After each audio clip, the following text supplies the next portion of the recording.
Bueno, buenas noches a todos. Gracias por estar presentes en esta última conferencia. Gracias. En la cual vamos a contar con un invitado extranjero. Tenemos en el panel a miembros de CONAREC y médicos de staff que nos vienen acompañando en estas jornadas, y doctor Ricardo Fernández,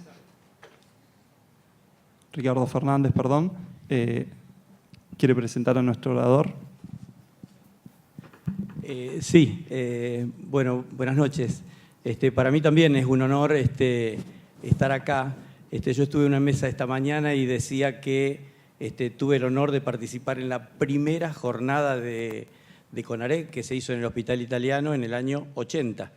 Así que hace 37 años y bueno, tuve la suerte de estar ahí, porque la jornada, seguramente después van a pasar la historia, pero esto surgió en el Hospital Italiano con la jefatura de residentes del doctor Belsitti, que fue el que ideó esto de CONAREC, que se ha transformado en una cosa monstruosa, ¿no?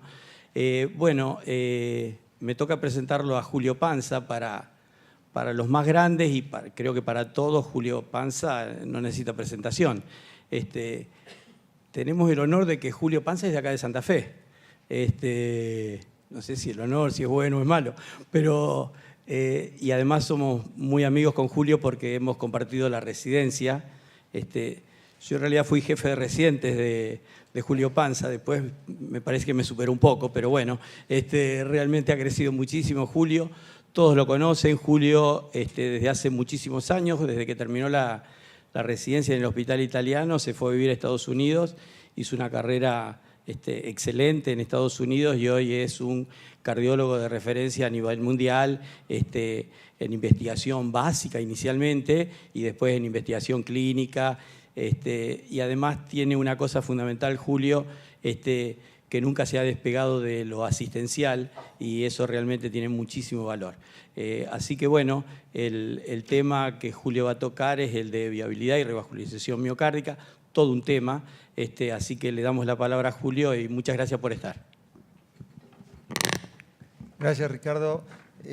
A través de los 31 años que hace que estoy en Estados Unidos, he tenido la fortuna de ser invitado a Argentina muchas veces y siempre es un honor volver al país de uno. En este contexto específico es un honor triple. Primero porque soy de Santa Fe, nacido y criado a unas cuadras de acá. Segundo porque estoy con gente muy amigo, gente que he admirado durante toda mi carrera profesional. Y por último porque yo también fui parte de la CONAREC, fui vicepresidente en el año 85 y con Miguel González tuvimos el honor de participar en la primera mesa de residentes de cardiología en un congreso de la Sociedad de Cardiología, una mesa que fue presidida por el doctor Bertolazzi, en la cual participó el doctor Favaloro, y que fue tan exitosa que nos invitaron a hacer la misma mesa en un congreso panamericano o interamericano en Brasil, en Porto Alegre, y fuimos a hacer esa presentación. El tema del que voy a hablar hoy es un tema en el cual he estado involucrado por lo menos por 20 años, desde fines de los años 90, cuando empecé, en ese momento era director del laboratorio de ECO del Instituto Nacional de la Salud y me había interesado el tema de viabilidad miocárdica fundamentalmente desde el punto de vista de la ecocardiografía con dobutamina.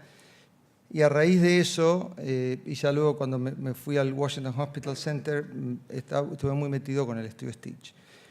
Así que es un tema que me toca muy de cerca. Creo que es importante el debate, es un tema muy, muy complejo, que para tratarlo en su totalidad se necesitan 2 o 3 horas, así que voy a tratar de hacerlo rápido para dejar más lugar a las preguntas. El contexto creo que lo sabemos. La enfermedad coronaria es responsable de aproximadamente 2/3 de las causas de insuficiencia cardíaca y todos sabemos la epidemia de la insuficiencia cardíaca en todo el mundo. Esto es así no solamente en trabajos de investigación de insuficiencia cardíaca, que es lo que muestra este slide, en el cual 62% de los pacientes incluidos en trabajos de insuficiencia cardíaca fueron de origen isquémico, pero también en registros. Este es un registro ADHERE, que no sé si todos lo conocen. Este fue un registro que se hizo solventado por una compañía que manufacturaba la neciritida. No sé si acá se usa mucho, pero en Estados Unidos en un momento se usó, no hubo muchos trabajos que realmente sustentaban el uso, ahora se usa mucho menos. Pero se hizo este registro de insuficiencia cardíaca que muestra básicamente lo mismo. O sea que más allá de los trabajos de investigación clínica, la enfermedad coronaria es responsable de 2/3 de las causas. Pero lo que es más importante es la mortalidad debida a la a la enfermedad coronaria. Esto muestra cuál es la curva de sobrevida de pacientes con disfunción ventricular de acuerdo a si la etiología de la disfunción ventricular es de origen isquémico o no, a partir del punto en el cual se hace el diagnóstico de la disfunción ventricular. Y como ustedes ven, la disfunción ventricular debida a la enfermedad coronaria tiene un pronóstico mucho peor. Y ese pronóstico peor se agudiza a medida que pasa el tiempo, de forma tal de que, por ejemplo, al año del diagnóstico de la disfunción ventricular, la sobrevida absoluta tiene una diferencia del 7%, pero a los 5 años la diferencia absoluta es del 17%. Y un número para recordar es el hecho de que 3/4 de la mortalidad de insuficiencia cardíaca están debidos a la enfermedad coronaria. O sea que 2 números para recordar es 2/3 de la causa de insuficiencia cardíaca son debidos a la enfermedad coronaria y 3/4 de la mortalidad por insuficiencia cardíaca está relacionada a la enfermedad coronaria. Obviamente, la miocardiopatía isquémica, a diferencia de otras miocardiopatías, tiene la posibilidad de ser tratada con revascularización. Por lo tanto, es el único contexto de disfunción ventricular en el cual uno tiene el dilema del tratamiento si revascularizar o no revascularizar. Esta pregunta fue la pregunta que llevó al diseño de este trabajo, un trabajo terriblemente complejo que inclusive cambió su diseño en el medio del reclutamiento, porque el reclutamiento fue muy difícil. En principio iba a ser un trabajo con 2.000 pacientes, luego se volvió un trabajo basado en los eventos, de forma tal que se hizo el reclutamiento hasta que se murieron 400 pacientes, para el momento en el cual se habían reclutado 1.200 pacientes, tanto en Europa como en Estados Unidos, y una gran parte de ellos fue en Europa. Los pacientes fueron randomizados, tratamiento médico óptimo solamente o tratamiento médico con revascularización quirúrgica. Un gran debate acerca de si incluir o no la angioplastia, y esto que ya lo podamos discutir después, pero se decidió no incluirla, fundamentalmente por el tema de la revascularización completa o no. Pero ahí tienen algunos de los datos fundamentales. Y yo creo que esto es un dato para recordar. La edad mediana fue de 60 años, es una población relativamente joven. A pesar de la insistencia del Instituto Nacional de la Salud, hubo una representación muy pobre de mujeres. Como de esperar, muchos pacientes tenían infarto previo, una gran proporción, alrededor del 40% tenían diabetes. Una gran proporción tenían síntomas de insuficiencia cardíaca, y ahí tienen los valores medianos de fracción de sección y de índice de volumen de fin de sístole del ventrículo izquierdo. Y obviamente una gran proporción tenían enfermedad de múltiples vasos y enfermedad proximal de la descendente anterior. Lo que es importante de este trabajo es lo bien que se hizo desde el punto de vista de conducción del trabajo a pesar de su complejidad, de forma tal que no hubo ningún paciente que no haya sido analizado al cabo de 10 años. El trabajo tenía un análisis previsto a los 5 años, que lo voy a mostrar. La mayoría de esos resultados están publicados, y un trabajo extendido hasta 10 años. Solamente los resultados principales han sido publicados y estamos trabajando en el análisis de los subestudios a 10 años. Así que va a ser una mezcla de 5 años con 10 años y yo voy a puntualizar eso. Estos fueron, este sería el slide principal de seguimiento a 5 años. Esto fue publicado en el New England en el año 2011, presentado en el American College de ese mismo año. El punto primario fue la mortalidad de cualquier causa, los endpoints secundarios fueron la mortalidad cardiovascular y la hospitalización por causas cardiovasculares o muerte. Este es el endpoint primario, y como ustedes ven, el valor de PEN no ajustado, que fue cómo se diseñó el estudio no dio positivo, con un valor de P de 0.12, en favor de la cirugía, pero con un entrecruzamiento, como ustedes pueden ver, alrededor de los 2 años, debido al obvio incremento de la mortalidad a 30 días relacionado con el acto quirúrgico.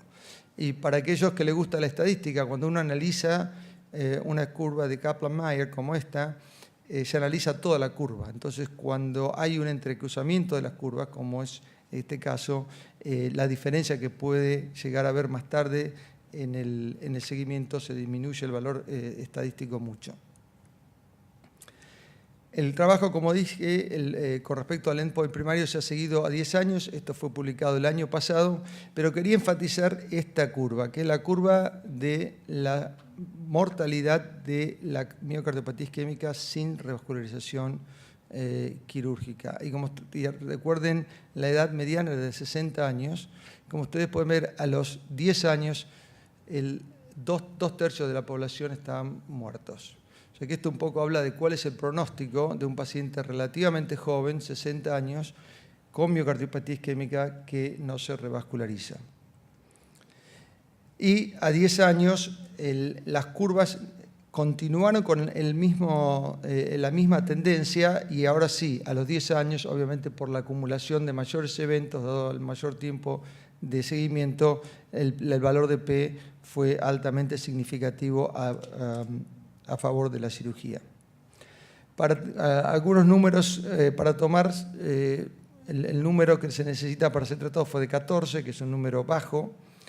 Y desde el punto de vista de cuánto uno, yo creo que este es un punto que se puede usar como discusión cuando uno habla con un paciente. La sobrevida media, o sea, cuando la mortalidad llegó al 50% en ambas curvas, fue 1 año y medio más tarde en los pacientes revascularizados comparados con los no revascularizados. Y creo que este es quizás un argumento que uno puede usar en frente de un paciente. La mortalidad cardiovascular pegó en el palo con respecto al valor de P a los 5 años y fue altamente significativa a los 10 años, con un número para tratar de 11, o sea, aún más bajo que la mortalidad, la mortalidad global. Y esto es un punto que vamos a volver a tocar hacia el final cuando hablemos de la importancia de la edad. Obviamente, cuando uno habla de un paciente con miocardiopatía isquémica, y creo que este es un concepto muy importante, son pacientes terriblemente complejos. Complejos por un montón de cosas, por un montón de causas cardiovasculares de complejidad y causas no cardiovasculares. Entonces es importante tratar de discernir cuáles son los pacientes que realmente se benefician con la cirugía versus pacientes que no tienen el mismo beneficio. Y estos son algunos de los factores, definitivamente son los factores que habíamos predeterminado para el análisis, que era la extensión anatómica de la enfermedad, la viabilidad, la presencia de isquemia y la edad y las comorbilidades. Vamos a hablar de la viabilidad, es el título de la charla. Este es un metaanálisis que supongo que lo conocen, publicado ya hace 15 años, que se viralizó. Es un metaanálisis que incluyó más de 24 estudios con más de 3.000 pacientes y que básicamente muestra del lado izquierdo que cuando los pacientes tienen miocardio viable, lo cual es muy fácil de decir, muy difícil de definir, y si uno mira estos 24 estudios y mira cuál es la definición que se usó, cuál es el método que se usó, va a encontrar un popurrí de definiciones. Pero básicamente, si vemos las curvas, las barras de la izquierda, los pacientes viables que fueron tratados con revascularización, que es la barra color rojo, la mortalidad es mucho más baja que los pacientes con miocardio viable que no fueron revascularizados. Mientras que del lado derecho, los pacientes sin miocardio viable no tuvieron esa diferencia con respecto al tratamiento, y esto fue usado por muchos años como dogma para decir que el beneficio de la cirugía estaba circunscripto solamente a los pacientes que tienen miocardio viable. Obviamente estos fueron todos estudios retrospectivos en los cuales la decisión para mandar al paciente a la cirugía fue determinada por el médico tratante, o sea, no hubo randomización. El estudio STITCH todavía es hoy el único estudio randomizado de pacientes con disfunción ventricular importante. No hubo ajuste cuando uno revisa estos 24 estudios para características de base que son claves. Y en muchos casos el tratamiento médico, o sea, el tratamiento de comparación con el tratamiento quirúrgico, es un tratamiento subóptimo. Además, hay dos puntos que yo creo que son importantes a destacar. Este es uno de esos puntos. Es un trabajo muy simple, hecho en la Cleveland Clinic y ya publicado hace casi 20 años, donde tomaron pacientes que fueron revascularizados quirúrgicamente con disfunción ventricular basal y los dividieron después de la cirugía de acuerdo a si hubo incremento de la fracción de sección, si no hubo incremento de la fracción de sección o si no se sabía cuál era la fracción de sección postquirúrgica. Y como ustedes ven, no hubo diferencia. O sea que esto un poco desafía el concepto de que una de las razones para hacer la cirugía es para mejorar la función ventricular, porque la función ventricular, la mejoría de la función ventricular puede no estar relacionada con la sobrevida. Ese es un concepto. El otro concepto es el tema de hasta qué punto la viabilidad predice la mejoría de la función ventricular solamente con la cirugía. Este es un trabajo también ahora muy famoso.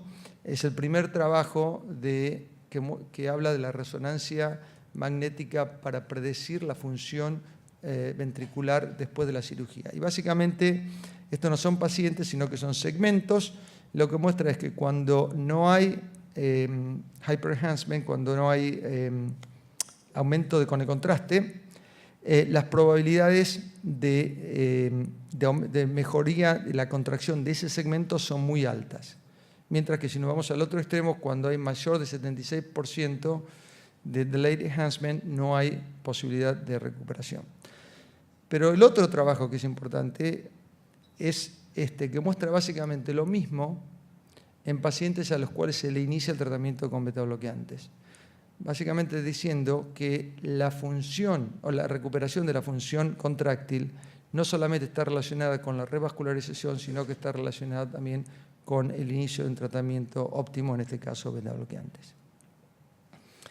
Entonces, con esa duda fue que se diseñó el trabajo, el subestudio de la viabilidad, con la hipótesis de que la presencia de viabilidad, como se había mostrado en ese metaanálisis, identificaba a aquellos pacientes que tenían mejor sobrevida con la cirugía. Esto es un análisis muy simple, simplemente independientemente del tratamiento a los cuales los pacientes fueron randomizados, muestra que los pacientes con viabilidad en la curva en verde tuvieron una menor mortalidad comparados con los pacientes sin viabilidad. Pero en realidad hubo otros factores que también tenían mayor importancia pronóstica, como por ejemplo la fracción de sección, los volúmenes tanto de fin de diástole como de fin de sístole. Pero el slide más importante, y esto es seguimiento a 5 años, estamos en este momento analizando los resultados a 10 años, básicamente muestra que no hay diferencia en cuanto al beneficio de la cirugía de acuerdo a la presencia o la ausencia de la viabilidad. Y cuando uno hace este tipo de comparación está comparando dos cosas, ¿verdad? Una es presencia o ausencia de viabilidad y la otra es el efecto terapéutico de la revascularización. Y estadísticamente lo que uno busca es si hay un valor de P con respecto a la interacción entre esos dos factores y como ustedes ven el valor de P es muy lejano a la diferencia significativa con un valor de P de 0.53. Estos resultados fueron sorprendentes primero para nosotros, pero después para todos aquellos que se habían acoplado al dogma de la viabilidad. Hubo muchos editoriales, razones por las cuales esto no dio. Estas son algunas de las limitaciones. No todos los pacientes fueron incluidos, sino solamente un 50%. Esto se debió al hecho de que el reclutamiento era difícil y por lo tanto no se les pudo exigir a todos los centros que hicieran estudio de viabilidad. De todos modos, y esto es importante, y estos datos no los tengo en ninguna diapositiva acá, la mitad de los pacientes incluidos tuvieron tratamiento quirúrgico, la mitad tuvieron tratamiento médico, o sea que no hubo sesgo entre el tratamiento y la inclusión o no en este subestudio. Y la otra limitación que yo creo que es importante y es una cuestión fue una cuestión de factibilidad es el hecho de que los métodos que se usaron fueron ecocondobutamina o SPECT. No hubo algunos pacientes con resonancia magnética, pero no suficientes como para ser incluidos en el análisis. El otro factor del que mostré al principio con ese slide de la balanza era el tema de la isquemia. Y también esto se predeterminó.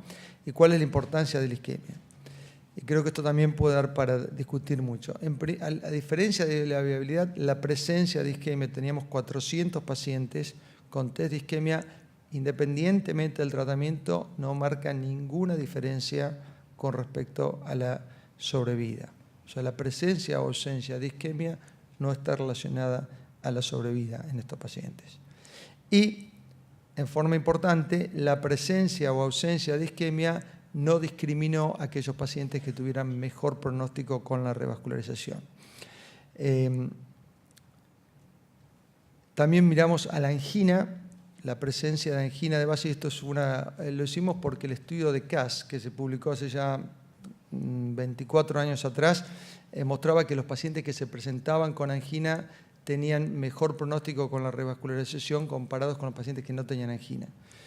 Este es un trabajo publicado hace poco, mostrando que la presencia de angina tampoco tenía impacto sobre la sobrevida independientemente del tratamiento, y la presencia de angina tampoco identificó a los pacientes que se beneficiaban más o menos con el tratamiento quirúrgico. Inclusive, si ustedes ven el panel de la izquierda, las curvas se separan más que en el panel de la derecha, como que hubiera mayor diferencia a favor del tratamiento quirúrgico en los pacientes sin angina.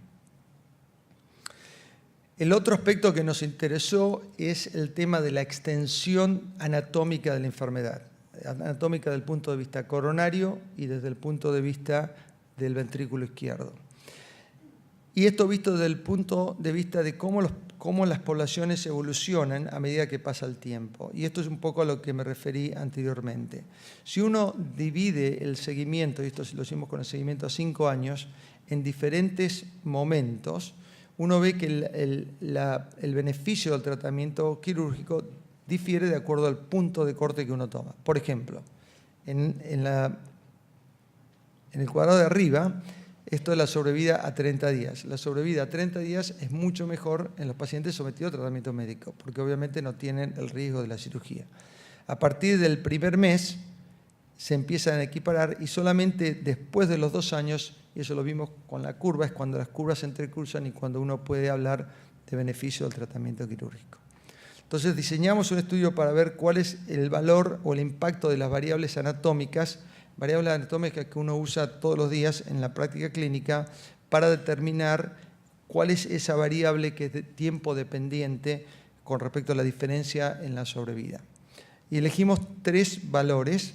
Una es la presencia de enfermedad de 3 vasos, definida como más de 50%. Tomamos ese punto de corte porque ese es el punto de corte que usan los cirujanos para hacer o no hacer un bypass. La fracción de disección por encima o por debajo de la mediana, que fue 27% en este estudio, y el índice de volumen de fin de sístole, que fue de 79 mililitros por metro cuadrado.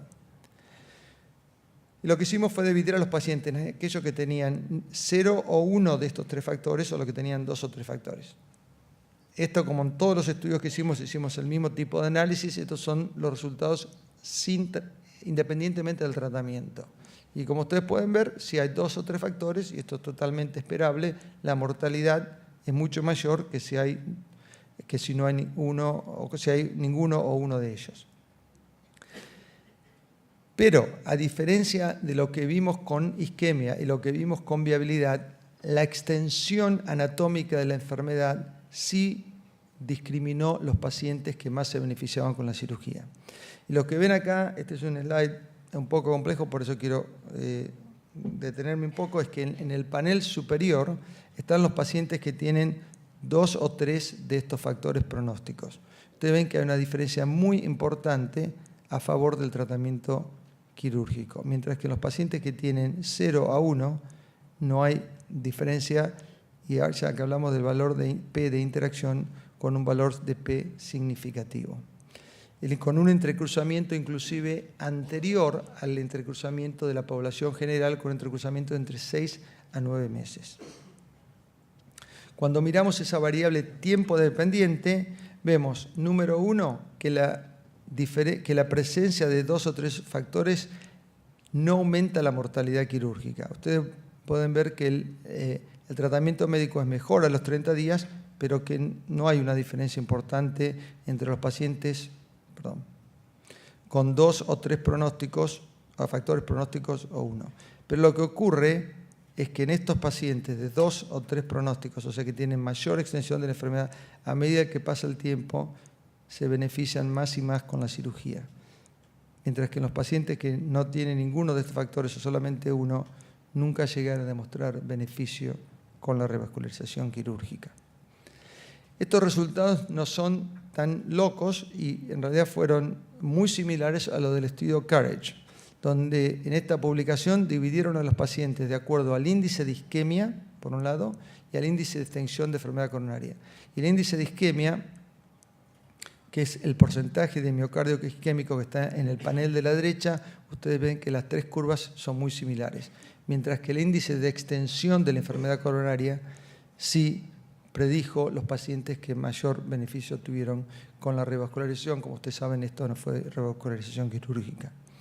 Nosotros propusimos un algoritmo en el cual, después obviamente de optimizar el tratamiento médico, considerar estos 3 factores, y el asterisco en esos números fue para indicar que esos fueron números no arbitrarios, pero que están solamente aplicados a la población que nosotros estudiamos. Y que cuando hay 2 o 3 de estos factores presentes es cuando se debe considerar la revascularización de forma más importante. Esto creo que también es un punto en discusión, es cuál es realmente el mecanismo de beneficio de la revascularización. Creo que uno puede tratar de intuir eso a partir de un estudio que se hizo sobre el modo de muerte. Y el modo de muerte más impactado por la revascularización no fue la insuficiencia cardíaca, sino fue la muerte por infarto de miocardio. Y esto, si quieren, lo podemos discutir más.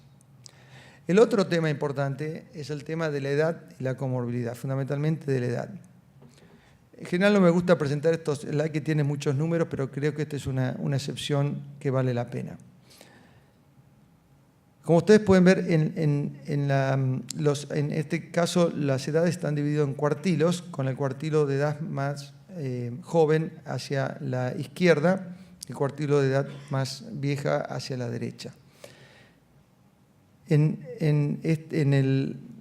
la línea que está en celeste, ustedes ven la mortalidad, cómo aumenta a partir de la edad. Una cosa totalmente intuitiva. La mortalidad es mucho menor cuando el paciente es más joven.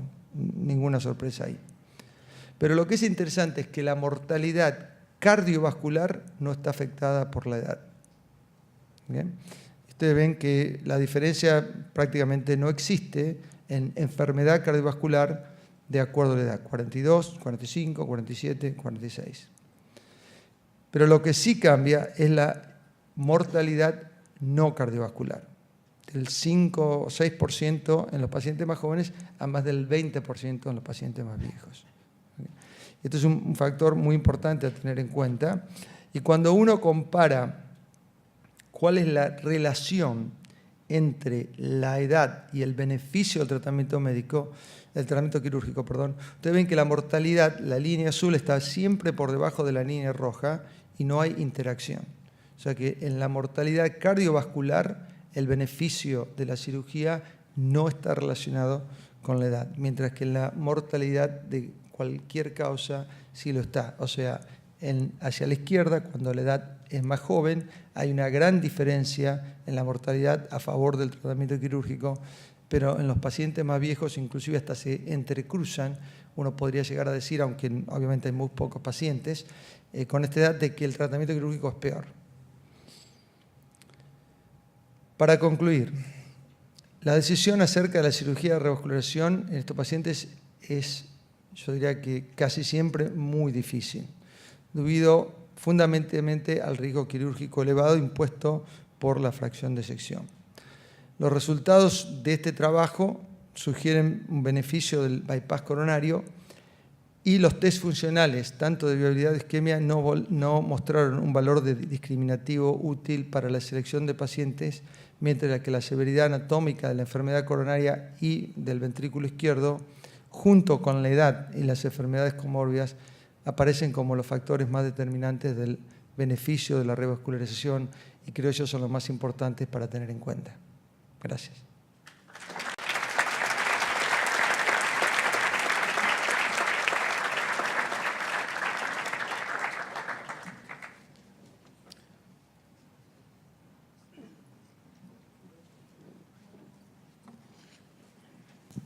No sé si hay preguntas o comentarios del auditorio o del panel. Julio, muchas gracias. Excelente la presentación y todo tu trabajo, porque además que venís trabajando desde hace muchísimos años con este tema. O sea que, en ciertas maneras, obviamente sos una autoridad cuando decís algo que vos sabés que en el mundo nosotros estamos trabajando de otra manera o veníamos trabajando de otra manera. Entonces es como estás en contra de la corriente o de una supuesta corriente que queremos que se hacía. No decirnos no sirve la isquemia o la detección de viabilidad. Obviamente con las limitaciones que tuvo el estudio, que las marcaste muy bien. Vamos entonces a la práctica. Vos sos un jefe de servicio y un paciente con micropatía isquémica, aquí ya están estudiados, o sea que hay una situación por la cual los pacientes para ingresar al estudio tenían que tener el conocimiento de la anatomía coronaria. Vamos a hacer el paciente que a vos conocés, ya sea en la internación, ambulatorio, tiene micropatía isquémica, sufre de insuficiencia cardíaca, tiene insuficiencia cardíaca, no tiene angina y sabés que es de origen isquémico porque ha tenido un infarto. En el planteo tuyo de orden práctico todos los días, a ese paciente vos no establecés un pedido de isquemia, no establecés una resonancia magnética quizás como uno de los mejores métodos para evaluar, por lo menos, no sé si viabilidad, porque la definición de viabilidad, muerto o vivo, digamos. ¿Está necrótico total o no está necrótico total? ¿Tiene realce tardío o no tiene realce tardío? O sea, ¿no le pedís, antes de pedir un cateterismo a estos pacientes para decidir después el cateterismo y la recuperación? Okay. Bueno, hay varias preguntas en esas, las voy a tratar de contestar. Creo que una pregunta importante que es cómo uno adopta y adapta los resultados de estudios clínicos al paciente individual. Y yo creo que ningún estudio clínico puede ser tratado como dogma. Quizás con algunas excepciones, cuando uno habla de una droga contra placebo, es un estudio perfecto, uno lo puede usar. Pero en este estudio, donde hay no solamente en este estudio, pero en este tema, donde hay tantos factores, me parece que es incorrecto usarlo como dogma. Inclusive, desde el punto de vista del análisis, el mensaje fundamental del trabajo cambió cuando se hizo el seguimiento a los 10 años.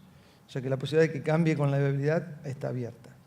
Inclusive si uno ve el editorial del New England del 2011, Jim Fang, cuando hizo la editorial, hablaba del estudio STAGE como diciendo, bueno, una demostración de que el tratamiento médico es tan bueno como el tratamiento quirúrgico. Pero volviendo a la pregunta, con respecto a cuál sería mi sugerencia con respecto a los test de viabilidad. Creo que la resonancia es un test superior a los que nosotros usamos. Por dos motivos. Número uno, porque es un test más objetivo, pero por el otro, porque creo que el valor de viabilidad está más en la demostración de ausencia de viabilidad que en la demostración de presencia de viabilidad. Esto es un tema que creo que lo discutimos el año pasado en el meeting del Hospital Austral. Porque existe una pregunta, es si yo le haría a un paciente que tuvo un infarto, que no ha sido estudiado, pero que sabemos que tuvo un infarto hace 10 años, 5 años, y que tiene insuficiencia cardíaca, que tiene disfunción ventricular, si le haría un estudio antes de hacer una signografía. Mi respuesta es no. Yo creo que la signografía es fundamental. Y sé que lo hemos discutido y por eso no está de acuerdo, pero yo creo que un paciente que tiene disfunción ventricular, por muchos motivos hay que hacerle una signografía, incluyendo el hecho de que se ha demostrado, pero hace décadas, de que la disfunción ventricular disminuye la exactitud de un test no invasivo. O sea que la presencia de isquemia o la ausencia de isquemia, uno puede estar mucho más seguro cuando el paciente tiene función ventricular normal que cuando tiene un paciente una función ventricular de 28%, una fracción de 28%. Y además, porque yo creo que mi mensaje al paciente o en este foro es que si un paciente tiene enfermedad coronaria extensa y tiene disfunción ventricular, hay que revascularizarlo. A menos que haya una razón para no revascularizarlo. Que sea muy añoso, Pero en principio yo creo que uno tiene que partir de la base de que un paciente con disfunción ventricular de origen, y a mí me gusta decir de origen coronario, más que decir de origen isquémico, aunque ya es un término aceptado, de origen coronario tiene que ser estudiado con un signo de coronografía y tiene que ser revascularizado independientemente de la presencia de isquemia. ¿Por qué? Porque yo creo que el beneficio de la revascularización no está dado por la presencia de isquemia o por el aliviamiento o la mejoría de la isquemia, sino que está dado por la protección del bypass coronario hacia una futura ruptura de placa.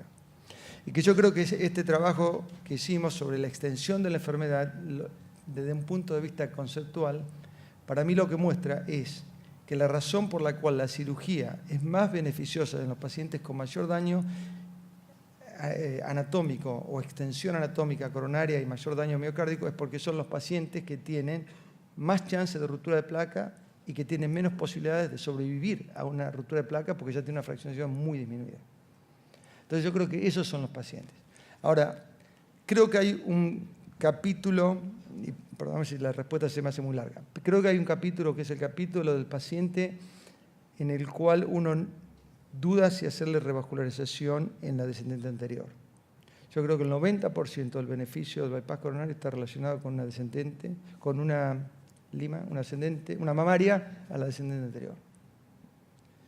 Entonces, yo creo que ahí está el valor de la resonancia. Si uno dice, bueno, no sé si este paciente realmente, a ver si tiene algo de viabilidad, me parece muy importante.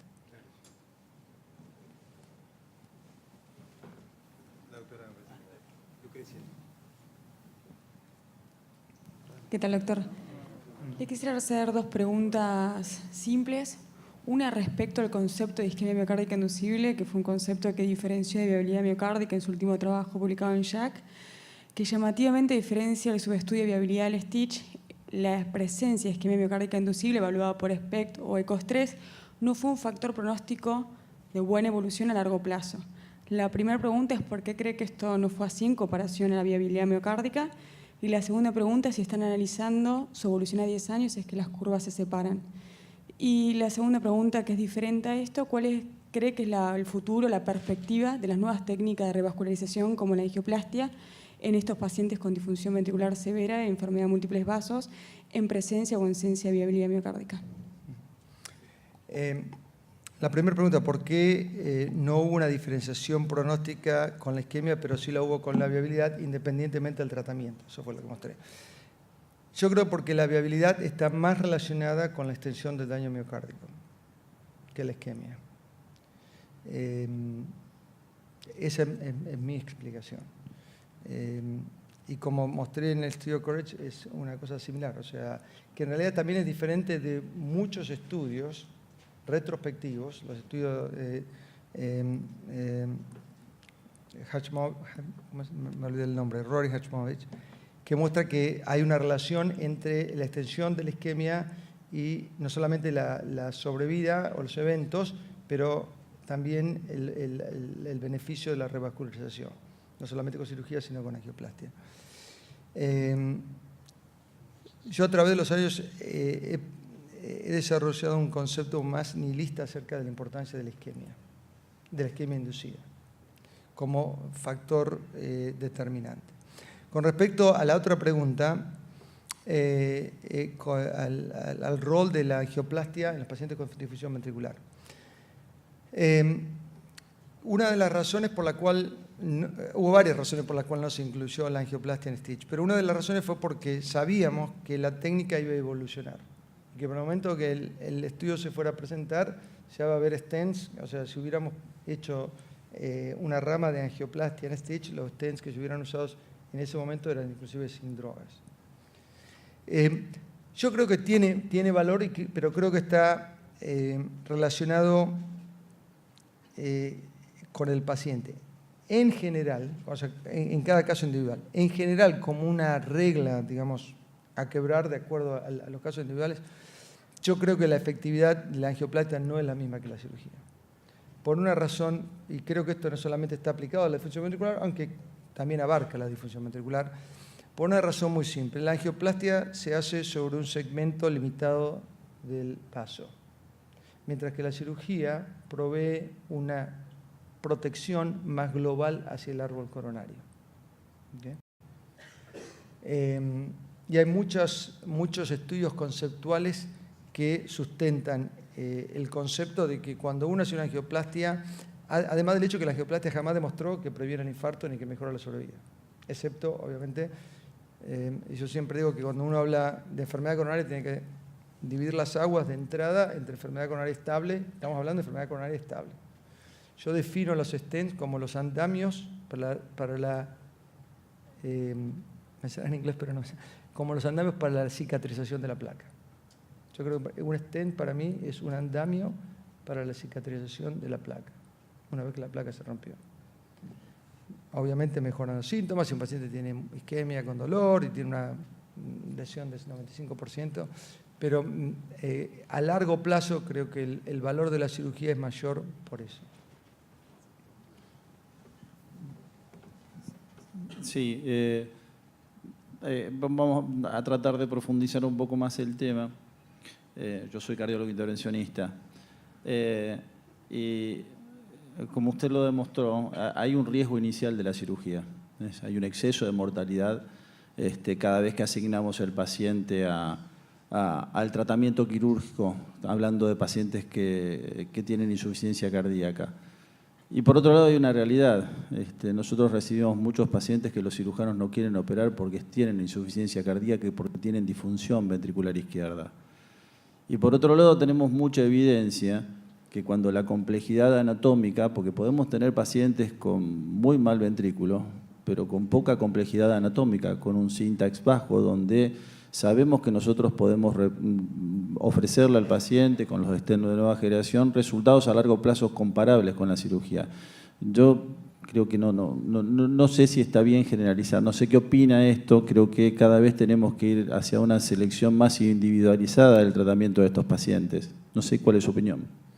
Estoy 100% de acuerdo. Por eso hice un preámbulo largo a la pregunta de la doctora. Lo que dije, lo dije como regla general, pero no creo en las reglas generales. Estoy totalmente de acuerdo con lo que ha dicho. Creo que esto es una cosa para analizar. Hay pacientes que tienen un riesgo quirúrgico muy alto, un paciente que tiene un score de syntax muy bajo. Hay muchísimas situaciones clínicas en las que la angioplastia tiene un rol muy importante.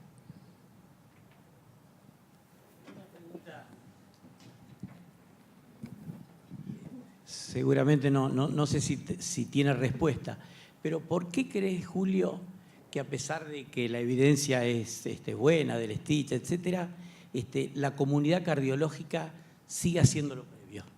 ¿Sigue haciendo? Lo previo, sigue pidiendo viabilidad, digamos, seguimos pensando con los metaanálisis de hace 20 años, porque realmente en los pases de sala, en las discusiones, etcétera, siempre el tema de viabilidad, etcétera, predomina en la decisión.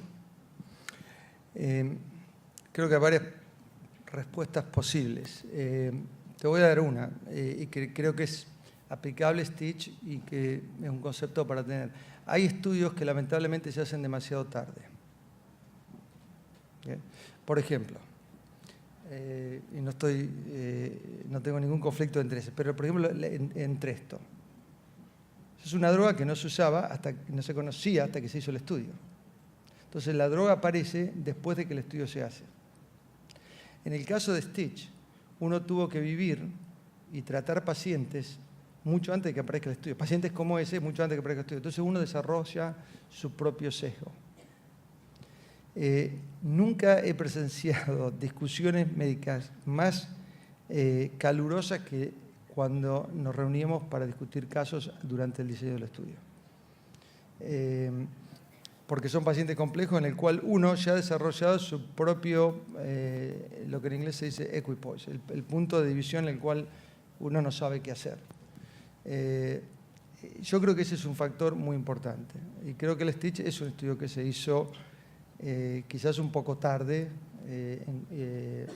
cuando la presentación de paciente data de años, de que uno tiene cinecoronografía y tiene eco y hace evaluó la función ventricular y la extensión de anatomía coronaria.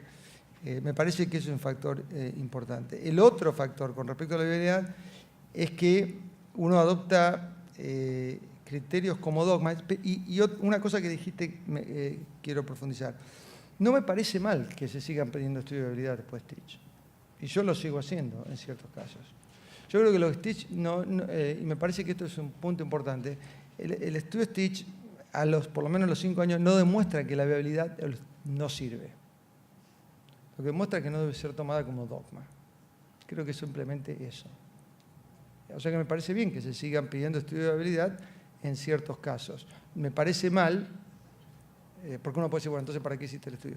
Pero me parece mal que uno diga, bueno, no se pueden poner en pacientes si no tiene viabilidad.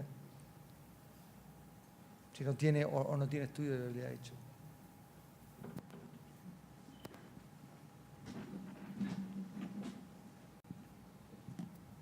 Julio,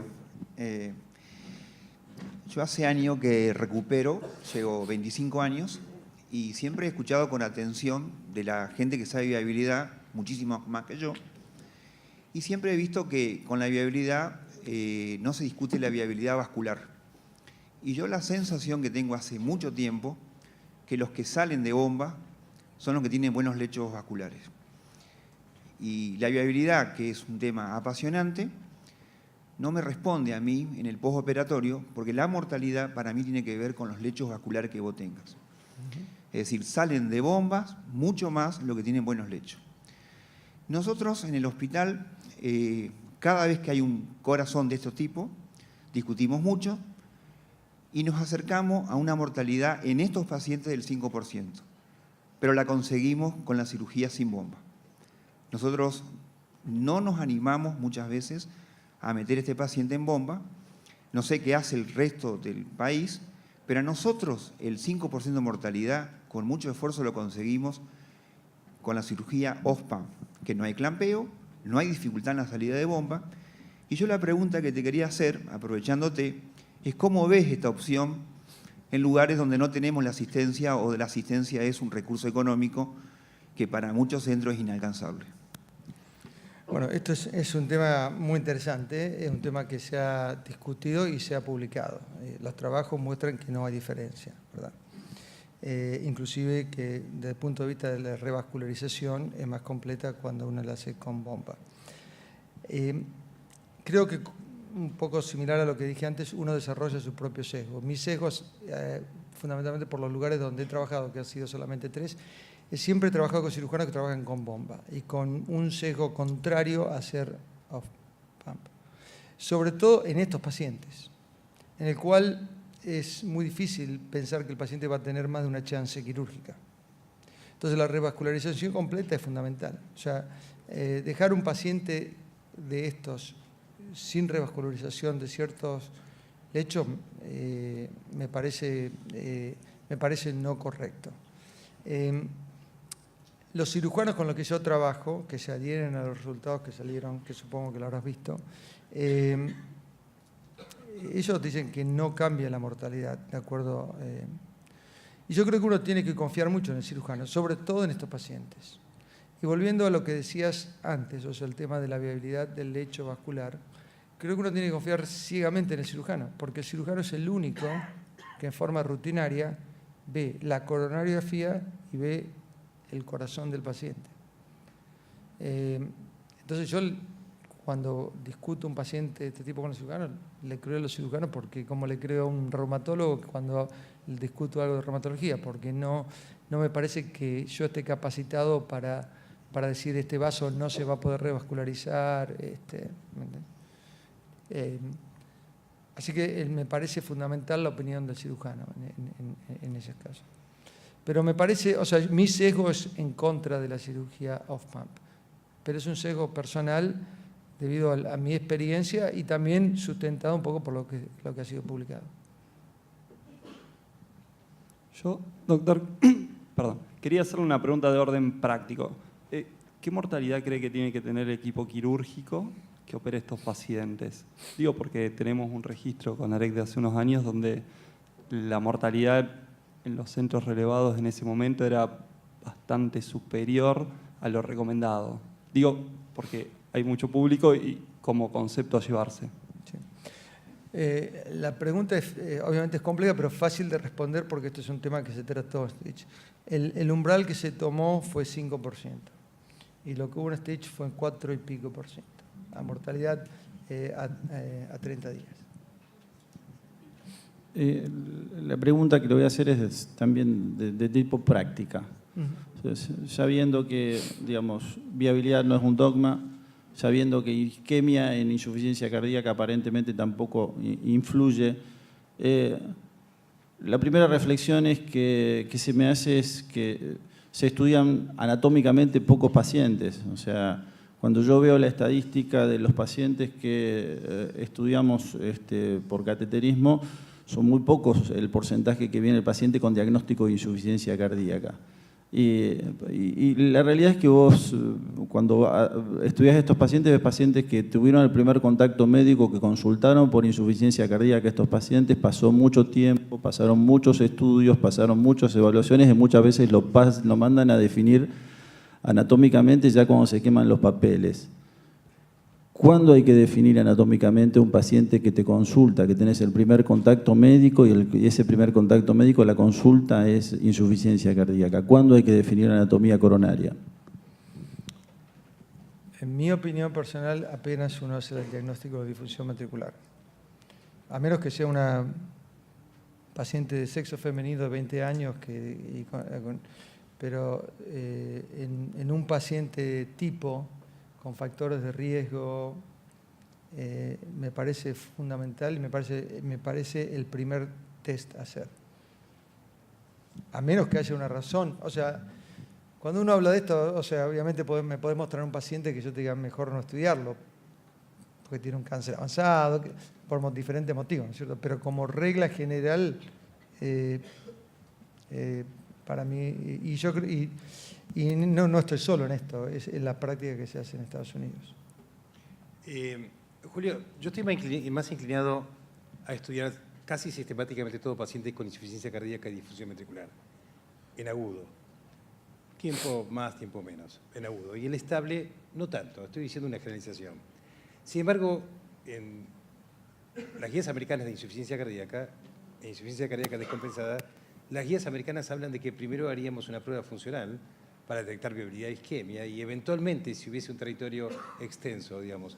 ¿Esto vos creés que es necesario cambiar, es necesario aclararlo un poco más? Digamos, porque todos nos guiamos mucho con las guías y especialmente en Estados Unidos supongo que lo mismo, y ahí no dice claramente que deba estudiarse en todos estos pacientes. El problema, yo creo que sí. Primero, las guías son guías. El problema discutamos un caso hipotético. Un hombre de 55 años, levemente hipertenso, hipertensión controlada, y que se presenta con disnea, no tratado más que por la hipertensión arterial. Le haces un eco, tiene una fracción de disección del 25% y tiene algún segmento que se mueve un poco más de otro, pero sabemos que eso no es muy discriminativo. Yo creo que la conducta que uno tiene frente a ese paciente, si el paciente tiene enfermedad coronaria, es totalmente, es diametralmente opuesta, que es lo que creo que mostré uno de los primeros slides. Hoy por hoy, la mortalidad, el riesgo de una cinecoronariografía, aún inclusive el riesgo vascular o el riesgo de nefropatía por contraste es mínimo.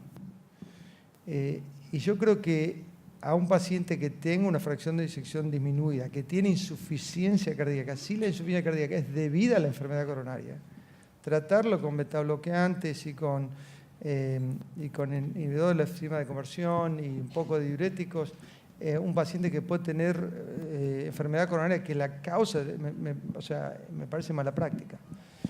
Y el problema es que los estudios de isquemia, primero que casi por definición, es una buena cosa que me peleo permanentemente con los médicos de medicina nuclear, es que vos mandás a hacer un paciente un test de isquemia y te salen con un test de adenosina. Ese es otro tema. Pero el resultado, la sensibilidad y la especificidad es mucho menor que un paciente con función ventricular normal. Y aunque no lo sea, digamos, no hay un test que sea... O sea que yo creo que no... es más, si me apuraste, te diría que por ahí le haría ¿cómo se dice? Una tomografía. No lo estoy advocando, pero me parece más importante. Yo creo que un paciente que se presenta con insuficiencia cardíaca y disfunción ventricular, a diferencia de insuficiencia cardíaca con función ventricular normal, tiene que ser estudiado con cinematografía. No es necesario hacer un ventriculograma. Una pregunta. Con respecto a la imagen que mostró de la causa de muerte, sí logro entender por qué la chance de revascularizar a un paciente va a ayudar a que ese paciente sobreviva a una nueva ruptura de placa. Lo que no me queda todo claro es por qué evitaría una nueva ruptura de placa, siendo que el paciente mantiene la misma carga de factores de riesgo que la rama de tratamiento médico. ¿Por qué? Perdón, ¿por qué? Si bien lo ayuda a sobrevivir a una nueva ruptura de placa, lo que no me queda todo claro es por qué ayudaría a prevenir una nueva ruptura de placa en ese paciente, siendo que tiene la misma carga de factores de riesgo que la rama de tratamiento médico. No previene la cirugía no previene una ruptura de placa. Lo que previene es un infarto o un infarto mayor o de mayor magnitud cuando hay una ruptura de placa. Pero no, la cirugía no previene la ruptura de placa. Obviamente el tratamiento médico sí, que siempre se usa con la cirugía, obviamente la cirugía no. O sea, lo que previene es la muerte por el infarto de miocardio.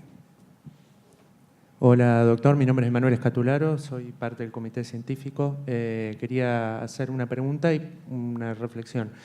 Una pregunta más que nada por el estudio que mostró, el Stitch, que lo explayó en su charla, que en realidad evalúa isquemia y no isquemia en el subestudio que se realizó, sí tenía resultados en cuanto a la mortalidad, que ya demostró que no.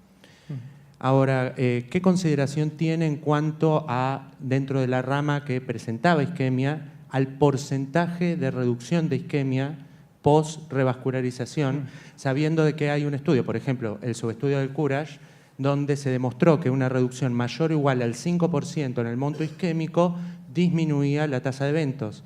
Entonces, quizás la pregunta pueda ser isquemia sí o no, o en realidad dentro de la rama isquemia disminuir realmente la isquemia después de la revascularización y ahí evaluar si baja la tasa de eventos.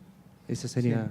Sí, conozco bien, es un estudio de Leslie Shaw que se hizo con, en realidad, pocos pacientes. Y lo que muestra es exactamente lo que vos decís, que la reducción en la isquemia fue predictor de eventos subsecuentes, independientemente del tratamiento al que el paciente fueron sometidos. En Stitch no hubo estudio de isquemia posterior, hubo un solo estudio de isquemia basal. Así que la respuesta a esa pregunta con los resultados de Stitch no se puede responder. Pero me parece que es un buen concepto a tener. Inclusive uno se puede preguntar con la revascularización quirúrgica si hay infarto postoperatorio y desaparece la isquemia, ¿es debido a que desaparece la isquemia o es debido a que la isquemia se ha vuelto un infarto postoperatorio? Eso es un tema muy, muy individual. Pero nosotros no tenemos estudios de isquemia posteriores. ¿Qué tal, doctor? Buenas tardes. Le quería hacer una pregunta. Usted hace un ratito dijo que la viabilidad no debería ser tomada como un dogma, pero mencionó que usted la usa. Me gustaría saber en qué contexto la utiliza y qué valor le da como para la toma de decisiones en la práctica diaria. Nosotros eco con dobutamina prácticamente ya no hacemos. Los estudios de viabilidad los hacemos fundamentalmente con resonancia magnética, a menos que el paciente tenga un dispositivo que no se le puede hacer y se hace en estudios nucleares. Yo creo que, como dije antes, me parece que el valor está más en demostrar la falta de viabilidad, como para decir, bueno, este paciente no lo voy a revascularizar, que con respecto a la presencia o ausencia de viabilidad. El otro tema importante con respecto, y por eso decía antes que era un tema muy complejo, es el valor diagnóstico en el sentido transmural de la resonancia. ¿Okay? Que eso es una cosa que solamente uno la puede determinar con la resonancia. ¿Okay? Y me parece que un buen análisis de viabilidad tiene que incluir la extensión transmural de la cicatriz. Sé que tenemos poco tiempo y yo le voy a pedir una reflexión para cerrar. Aprovechando su rol de investigador y de médico dedicado también a lo asistencial, y teniendo en cuenta que tenemos un predominante público de cardiólogos en formación, a mí por ahí hay evidencias que, como el estudio Stitch, que me impactan, porque uno tiene fundamentalmente un pensamiento fisiopatológico. Uno cree que arregla las cosas, arregla la isquemia, busca viabilidad y de repente los análisis estadísticos te demuestran lo contrario. Hace poco se demostró que en shock revascularizar todos los vasos aparentemente no es tan bueno. También me sorprendió. Entonces, teniendo esa confrontación a veces entre lo que es fisiopatología y lo que es evidencia, me gustaría que haga una reflexión final. ¿Cuánto tiempo tengo? Mañana voy a estar en una mesa de discusión sobre algo sobre, creo que sobre el entrenamiento en la cardiología. Me parece una pregunta excelente. Yo creo que es fundamental tener conocimientos fisiopatológicos fundamentales, porque la medicina cambia, pero la fisiopatología y la fisiología no cambian tanto.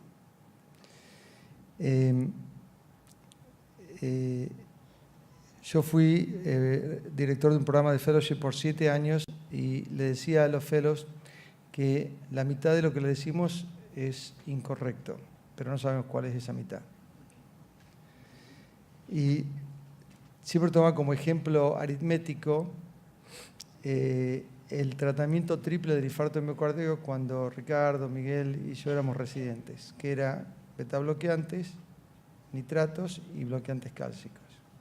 Y uno hace una aritmética, en ese momento no había ningún estudio randomizado, no había aspirina, la aspirina no era, estamos hablando del principio de los años 80, no era tratamiento del infarto. Los betabloqueantes posteriormente se definieron como beneficiosos. Los nitratos se definieron como no beneficiosos, pero sin hacer daños, neutrales, o sea, medio punto. Y los bloqueantes clásicos como, o sea, que de los 3 puntos uno saca 1,5. Y siempre cito ese ejemplo. Creo que el tema de cómo uno usa los resultados de estudios clínicos en la medicina es un tema fundamental. Y creo que por eso, ya que es una audiencia reciente, me parece fundamental como parte de la formación saber evaluar trabajos clínicos. Creo que el médico que, digamos, para mí una definición de las guías es lo que uno hace hasta que llega un médico.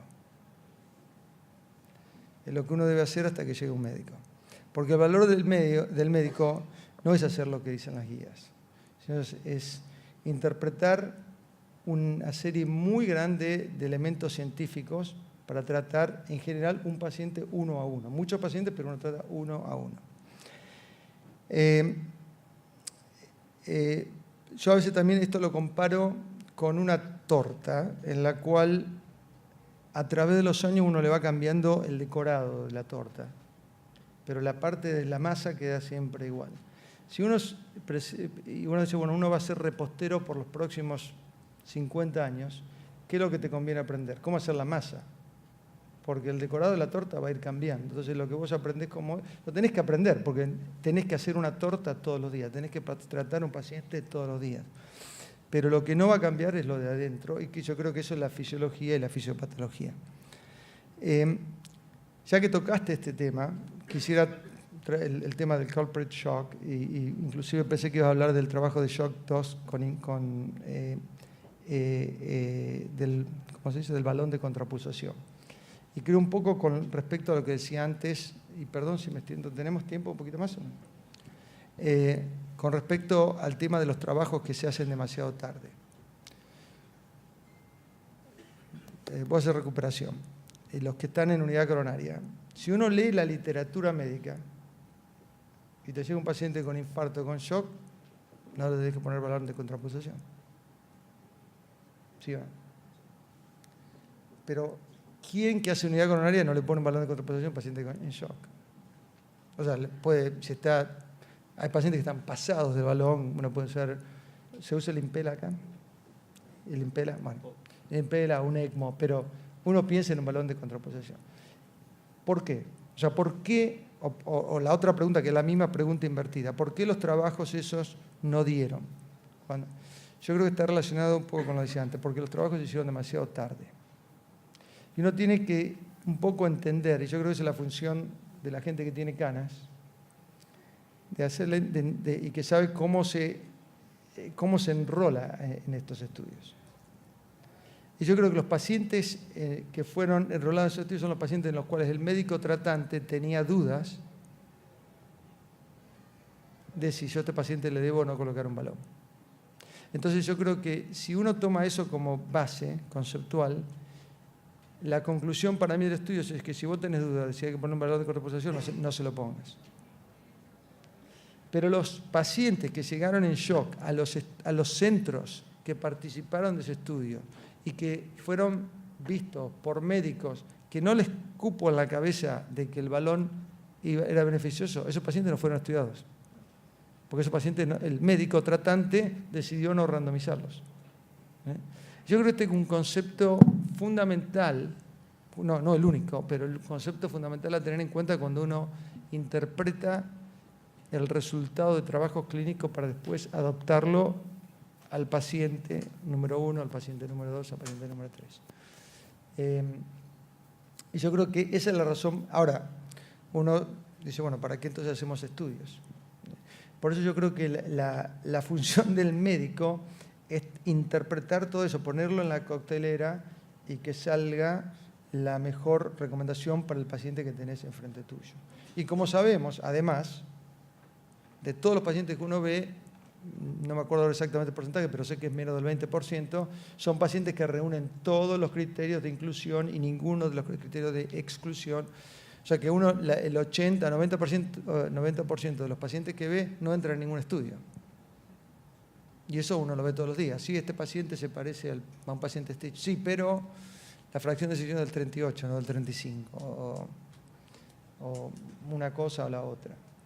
Entonces yo creo que el buen médico, el médico no es un científico, definitivamente no es un artista. No hay cosa que me irrite más cuando diga que la medicina es un arte y una ciencia. El artista inventa, el médico no puede inventar, porque si no es un delincuente. El médico es artista, es delincuente. El médico no es ni artista ni científico, sino que es una persona que adopta un montón de elementos, muchos de la ciencia, algunos de las estadísticas, otros de la filosofía, para tratar de llegar a la mejor decisión que le parece con respecto a un paciente. No sé, disculpame si se me hizo la respuesta, pero... No, excelente. Bueno, muchísimas gracias, doctor, por su disertación.